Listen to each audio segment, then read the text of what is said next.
Welcome. Welcome. Welcome to First Parish, Unitarian Universalists of Arlington. We choose. We choose. We choose to be A liberal religious community. Welcoming. Welcoming to all. We encourage each other on our spiritual journeys. Support one another through the changes in our lives. And challenge the excesses and injustices of our time. Called to love. To love. To love. And upheld by joy. We live our faith.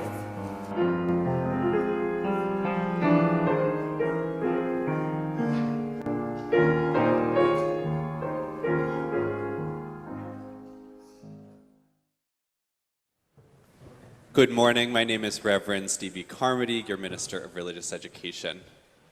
Our time for all ages, the children are invited to stay with their families. It will be our water communion. Once upon a time. Once upon many times. And over again. The waters came together. From way up in the sky, speeding down through the air as raindrops. From deep below the earth's surface, bubbling up in springs and wells. From high atop a mountain ice pack, melting to a trickle, trickling to a stream, and streaming forth into mighty rivers and the vastness of the oceans. Once upon a time. Once upon a many times. And over again. The waters came together, having touched our lives. The cool refreshment on our lips on a hot and thirsty day when we marched. The tears of joy we've shed for the arrival of a newborn, or for a job we finally got. The tears of sorrow, too, that we have shed for a parent, a friend, a partner who has died. The warm comfort of tea in our mugs, reconnecting with a friend. The exploding water balloon that catches us by surprise and demands a playful response. The calm pond water to dangle our feet into after a long, hot walk. Once upon a time. Once upon many times. And over again. The waters come together across many Unitarian Universalist communities. Our special ritual of water communion was first created 40 years ago in Michigan, using their feminist Len, Carolyn McDade, and Lucille Shuck Longview wanted to use water to celebrate the sacred. To them, water represented connection and a gentle power. Since that first ritual 40 years ago, water communion spread to many other Unitarian Universalist congregations, with people bringing waters from places that were meaningful to them.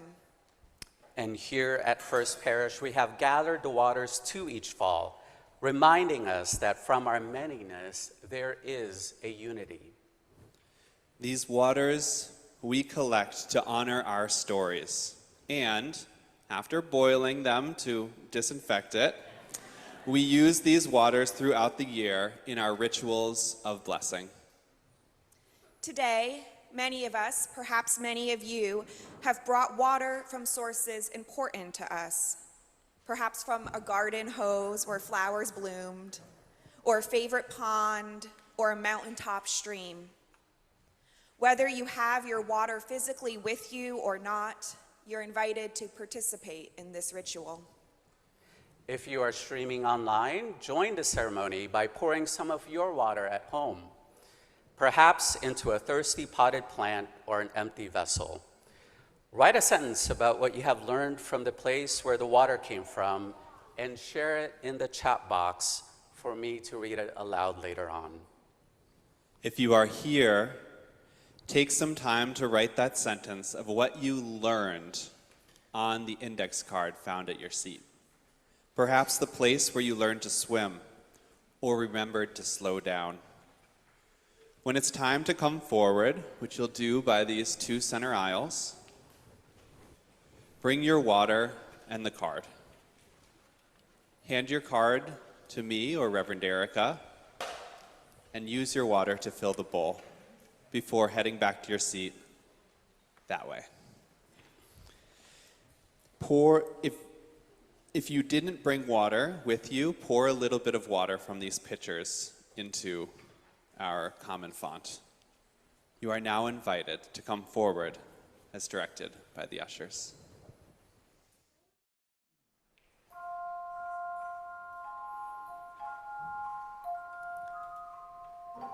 Let us hear these words by the Reverend Eric Cherry.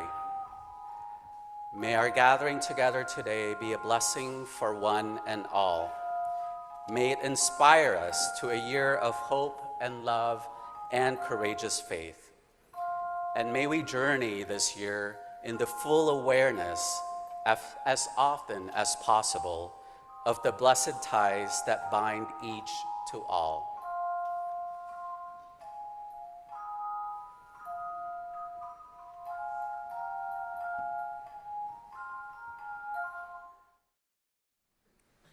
Let us linger, continue in a spirit of contemplation, turning our attention to our breath, calling to mind that which we call sacred. I invite you to join me in prayer.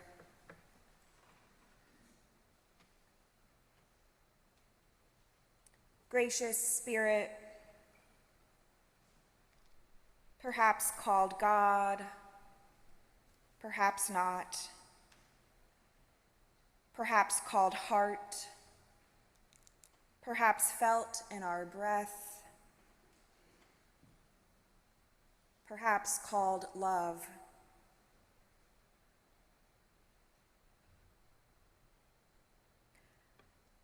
On this rainy September morning, so much swirls around us. Leaves falling from their tree branches, beautiful and yet too soon. A new school year has begun, new routines, new schedules, new expectations. So much swirls around us. Grief moves in and around us. Headlines from across the globe. Suffering and starvation plaguing so many. Headlines from across this country. Thousands of our neighbors ripped from their families and communities. A nightmare of violence seeming to grow each day. Grief is close beside us. This morning we pray for Dick Terry and all who will miss him.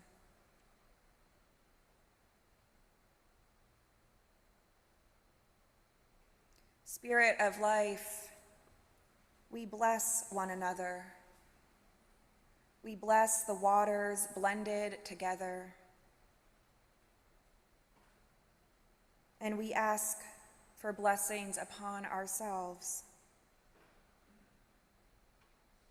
Help us to connect to that which sustains us, to that which endures.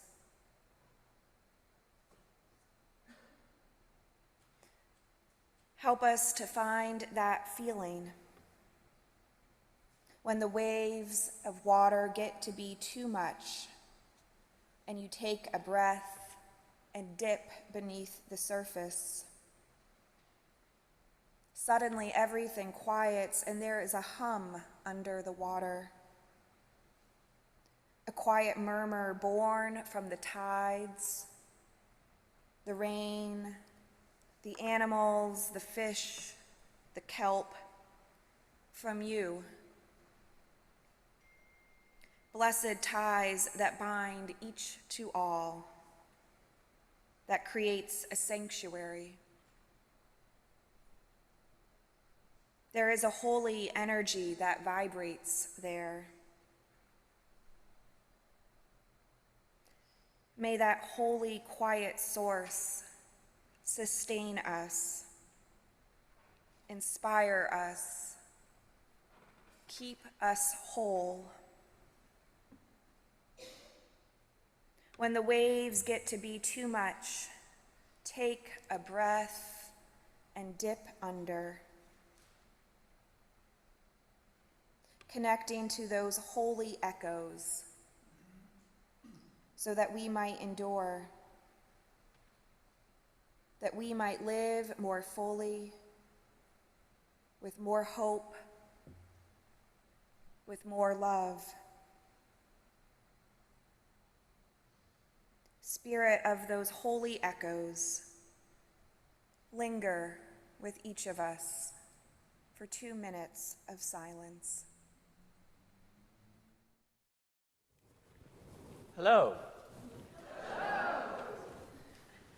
Here's a sanitizing wipe for you as you come on in. And can I see your boarding pass, please? Oh, yeah, that seat. That's all the way back in steerage. So keep going. Don't even look at first class or anything. Just keep going. Hello. Oh, you don't want a sanitizing wipe? Are you sure? Those seats are dirty, you know. The company cut back on the cleaning crew. So I would take one if I were you. Welcome aboard Air Transit. Wait, what?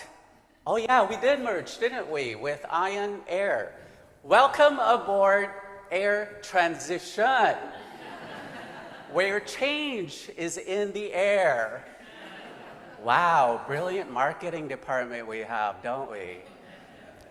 I hope you find your seat and hope you are able to stow your luggage up in the overhead compartment above you or underneath the seat in front of you. What was that? You didn't bring any luggage?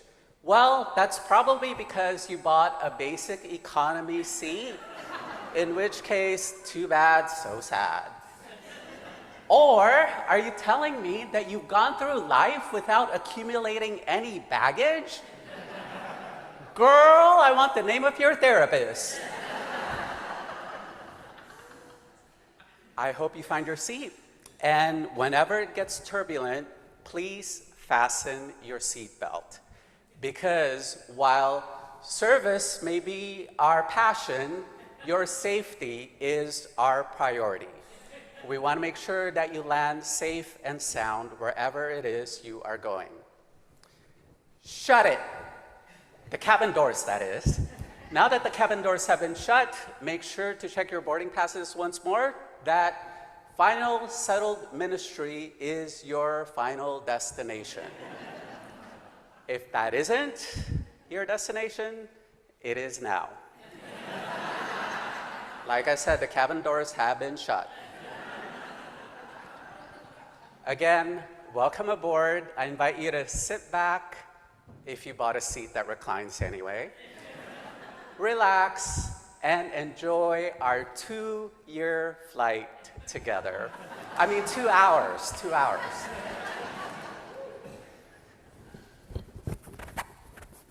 Let's hit the rewind button a little bit here to see what my role is in all of this.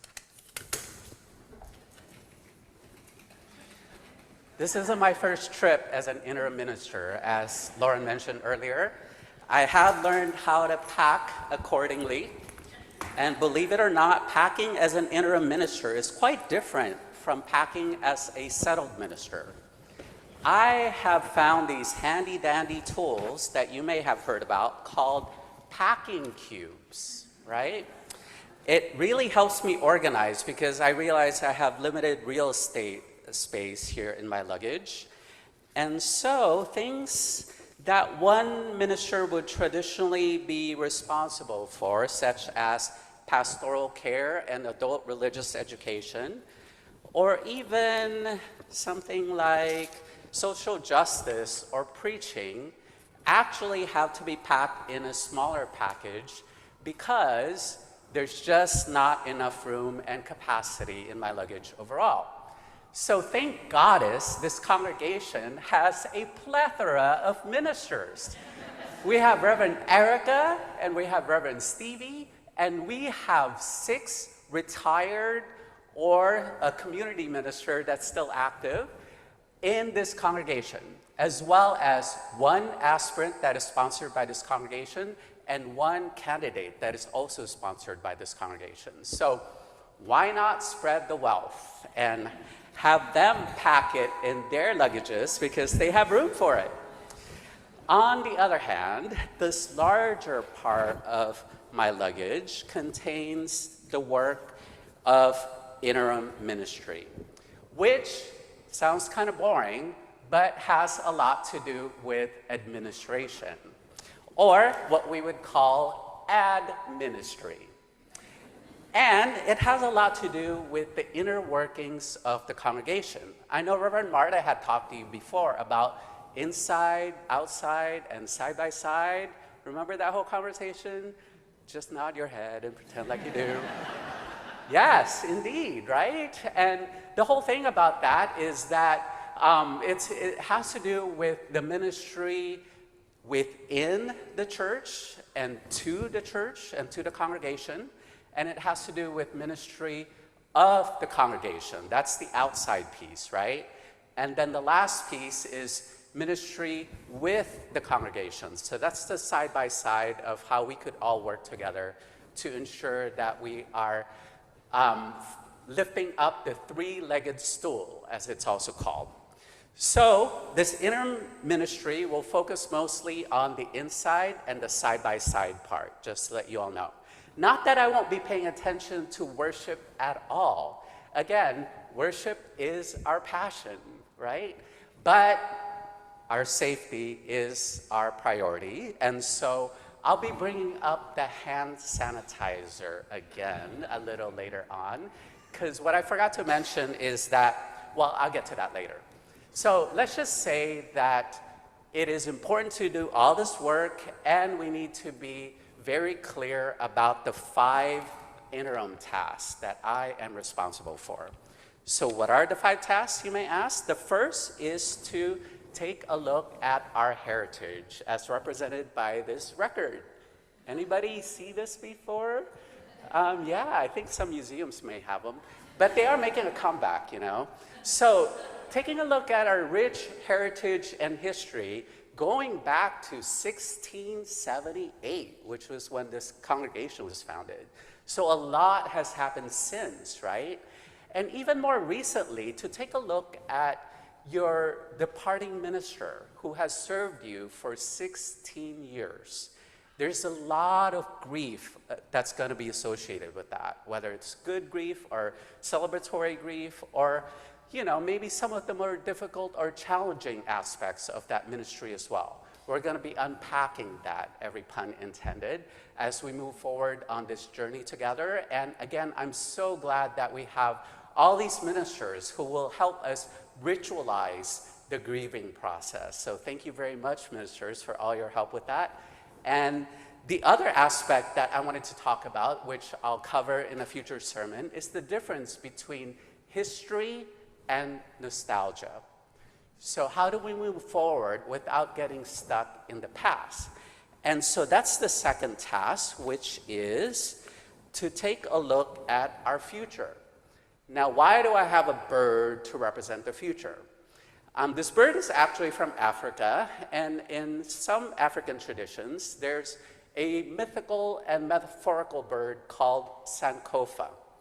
And the head is supposed to be turned backwards because this bird is taking a look at the past in order to look forward into the future.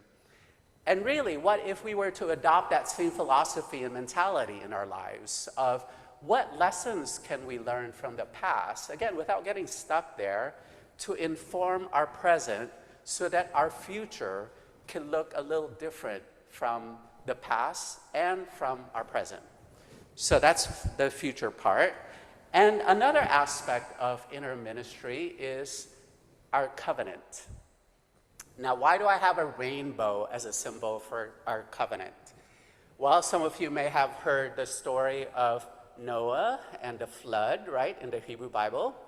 And after God supposedly destroyed the earth through water, there was a rainbow that was put up in the air as a promise to never destroy the world again with water. Now, God may decide to destroy the world with other things, right? Like microplastics or AI or whatever. But nonetheless, that's a symbol and a promise of our faith as well, believe it or not, that while we may be non-creedal folks, we are a covenantal people. So have any of you, besides the ministers, heard of the Cambridge Platform from 1648? So that was a good 30 years before this congregation was even founded. The idea of the Cambridge Platform was to be responsible for each other's well-being, that we will journey together, that none of us are in this alone. So wouldn't it be fabulous for this congregation to come up with a covenant for our relationship, to talk about how we promise to behave with one another, for example? So we may revisit that. And it's also a symbol of connection to our larger faith. So I'll be talking to regional staff quite a bit and talking to other ministers in the area to make sure, again, that we don't isolate ourselves, that we are journeying with our fellow Unitarian Universalists. And of course, throughout this whole process, I am going to need all your help, especially in growing new leaders, which is why leadership is symbolized by this plant. Because I realize that some of you have been a little bit crispy and burned out perhaps over the years because you've served on a committee far too long, right? So is it time to take a break, a sabbatical for a change, and maybe get involved with another committee at a future date? Perhaps. So this again is symbolized by our organic way of viewing leadership. And by the way, come back in October. Well, come back sooner than that. But in October, there is gonna be a launch of what we're calling Project Engage. And this is a way for you to figure out what your gifts and skill sets are and be able to match it with the needs of First Parish. How many is that? That's 4, right? So the last one is to take a look at our mission. I know that we all came up with a mission statement about 10 or 12 years ago, right? That's the formal mission statement, which I don't quite have memorized yet, so I can't repeat it to you right now. But I'm assuming it's on our website, and so you can take a look at that. But whatever the mission of a congregation is, whether it needs refreshing or not, and they do say, by the way, that every 8 years or so, one needs to revisit one's mission statement, which is exactly what my previous congregation did during their interim period. I'm not saying that that's what we should do as well, but now would be a good time to figure out whether we are being missional or not. And I don't care how we phrase it. As the former regional lead for the New England region, Sue Phillips, once said, the Reverend Sue Phillips, she said, our mission is to increase the sum of love and justice in our world. And isn't it great that the new Article 2 values also puts love in the center, right? So all these things are meant to give us a fresh start. So now I'm gonna go to, now that I have my luggage packed, you know what? I'm gonna leave it there for now while I grab my seat. So as we board the plane, I recognized that the flight attendant, who is quite snazzy and what do you call that, sarcastic and irreverent, and reminded us to use our sanitizing wipes. Because again, in some ways, this is a way to clean up. Thankfully, after this last ministry, there's not too much to clean up, although those of you who were here for the previous one might have thought otherwise, right? That there might have been a little bit more to clean up back then. To be able to clean up and to be able to sanitize means that we're able to, again, take a look at ourselves and what of our policies and bylaws and other procedures need to be revisited and cleaned up a little bit, right? I see some nods and some smiles from you. And so I would just want to point that out, that most of my job has to do with putting a mirror up to your faces and asking these questions. Sometimes they're kind of annoying questions, but nonetheless, they're like, well, tell me more about why you do things the way you do things. And tell me more about, is that really working out for you? And if not, then guess what? You're the one that has the ability to change it, right? Because this isn't just about me, it's about all of us engaging in this work together, which is why I'm so grateful for the help of the transition team and PARCOM to, again, help me figure out how we could get through this together. And I realized that times are going to get turbulent, because with any amount of change, that's going to stir up some anxiety in you, right? Can I get an amen for some of you who have gone through any change in your life at all, right? That brings up a certain level of anxiety. For some of you, as you were sitting here listening to me talk about getting on a plane earlier, even that causes anxiety. You have a fear of flying, perhaps. So for those of you who find yourself in that situation, I brought a t-shirt just for you. It says, "Breathe, my dear." This was calligraphy by Thich Nhat Hanh, and it is a great reminder that we are all on the same plane together, folks, for the next 2 years. And so let's try to figure out how to not necessarily be non-anxious, because that's virtually impossible, but to lessen our anxiety level just a little bit, because we're just going to trust that we're in good hands and that our fellow passengers are here to help us out when we need it and to be there with us every part of our journey. And so with that reminder, if you're new, by the way, and you're thinking, what the heck are you talking about? Well, welcome, because this congregation is about to engage in exciting times. Because when I say sit back, relax, and enjoy the flight, I don't just mean we're gonna do nothing. As a matter of fact, quite the opposite. A lot is gonna be done during the next 2 years. I'm not, after all, just a placeholder minister or a substitute minister, even for that matter. I am an interim minister, and there are certain interim tasks and work that we all need to be engaging with together. I want to welcome you and ask you to come back over and over again, because some other Sundays it might not be as wonky or as policy driven or as ministry focused as this one, right? And those of you who have been here for a while, welcome back. This is, after all, Ingathering and Homecoming Sunday, so welcome home. And for all of us today, I hope we are able to just continue to practice being present for one another and to fasten our seatbelts even during those choppy and turbulent times. Welcome home, welcome aboard.